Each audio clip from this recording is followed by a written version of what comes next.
Okay, so this is on television and poems. I told Kristen that I would be the comic relief, so sit back and relax.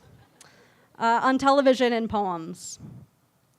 If I write a poem with television in mind, but don't say it, or if I just cast it differently, I may make successful art, one that creates in the mind of my reader a pleasure. If, for example, I make you a drawing, and that drawing is of faces I have drawn, and if they otherwise match your desire for what art that is made of faces looks like, what does it change? My caption explaining, these are faces from Dawson's Creek Season 5, Episode 3. I still love you. This is still a love gesture. This one right here. See, though, I got you, because in that last poem, there was no you. The you was made up, or it was you, the reader, until I said, I still love you. You did not think that I loved you, but you liked it better that way, right? I'll admit it, I did too.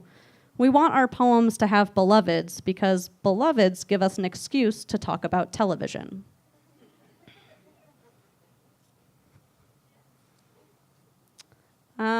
Grand Canyon death options. There are 13 of them here, but come see me after. There are more that I've got, and I'm sure you do too. Grand Canyon death options. 1. Condor swoops, picks you up, drops you directly in the middle of the thing, directly over where the river is. The canyon is your radius, the rim, and you drop and drop into it. 2.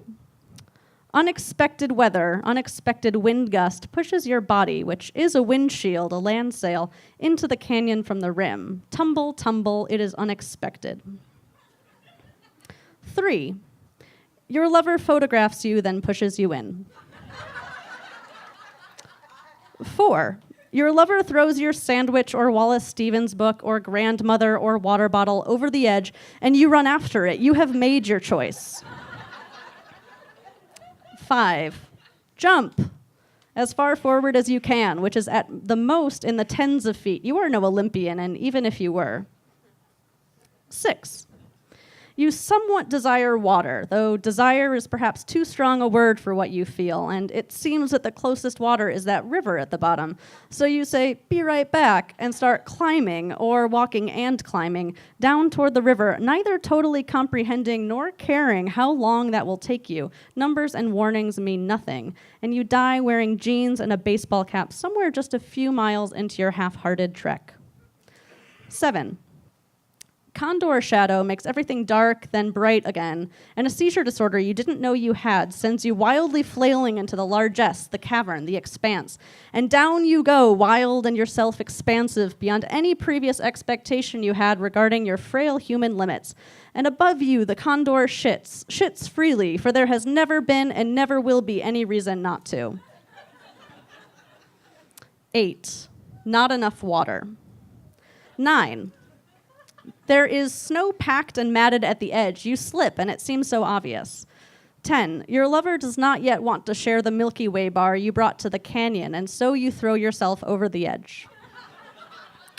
11. Some bird you think you have seen before, but you have actually never seen before, hops toward you and again toward you, and something about being given an opportunity seems to scream out to you. It is a voice that commands, do not move, no sudden movements. And so the bird, it is blue, continues hopping toward you until it is at your feet, and it hops atop one of your feet, and slowly, slowly you reach out and touch its head so lightly, and it flies away, and 3 months later you die of unexplained causes.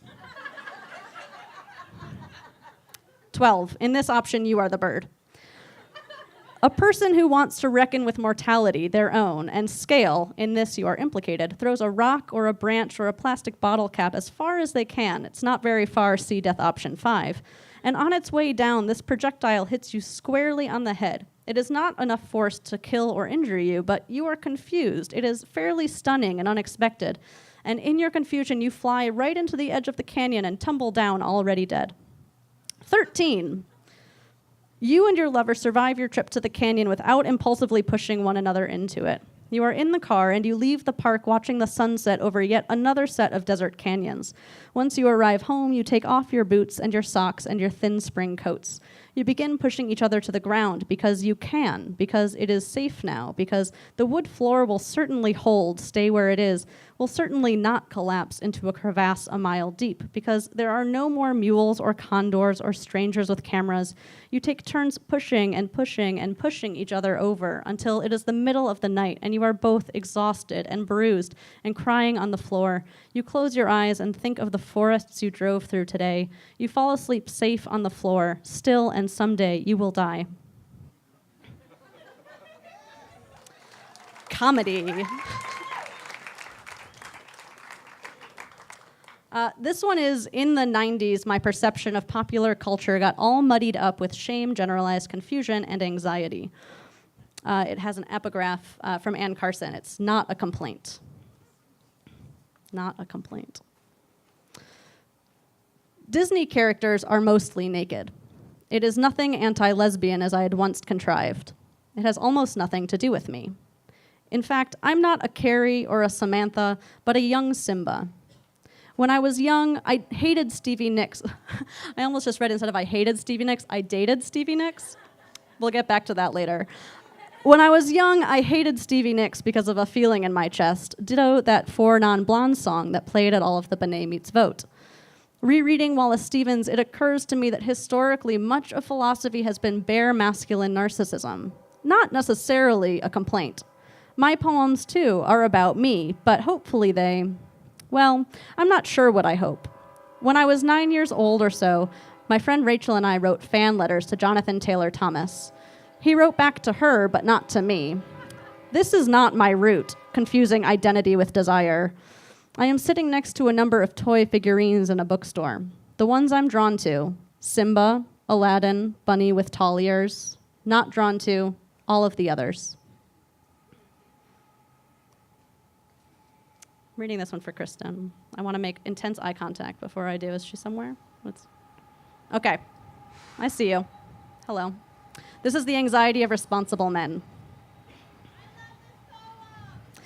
So there are 2 poems in the book called The Anxiety of Responsible Men. This is the second one, which in the past you've told me you love. This is a different one than the one you said you love today. So we'll see. I don't know.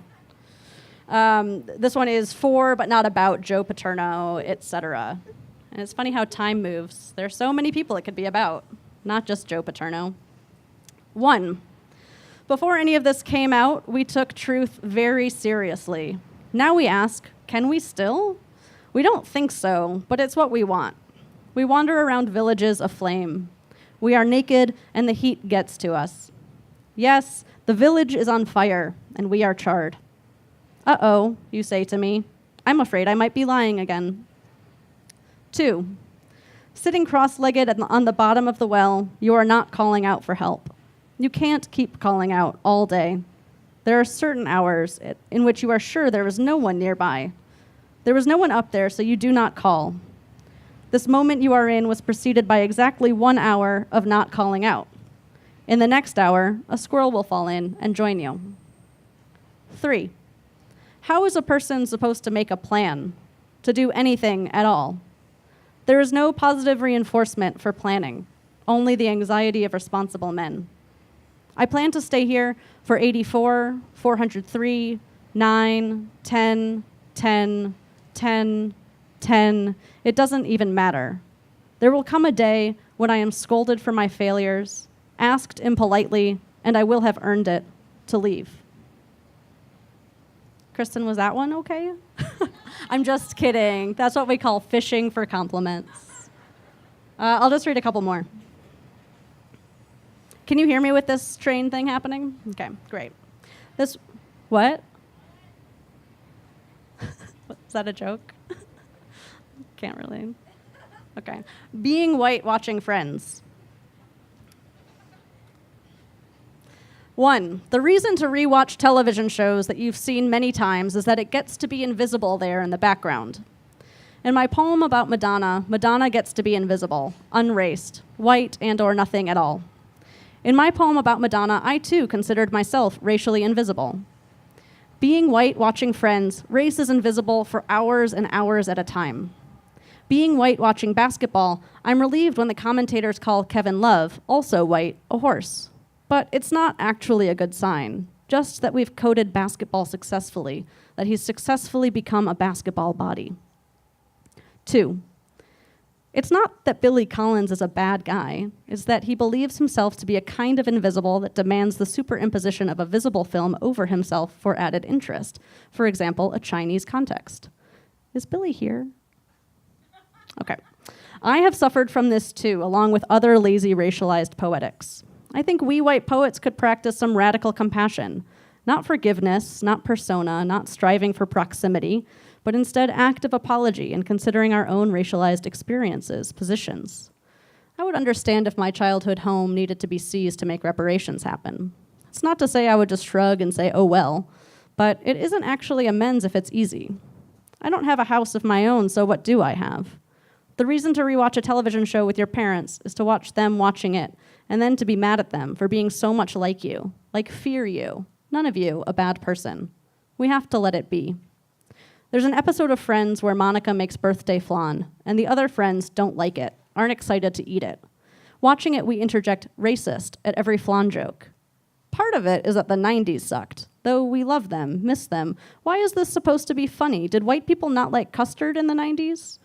It's not that Friends is a bad show, it's that in 2017, the task is to speak something into the show that's not there, into a past self that watched this show and noticed nothing at all the matter.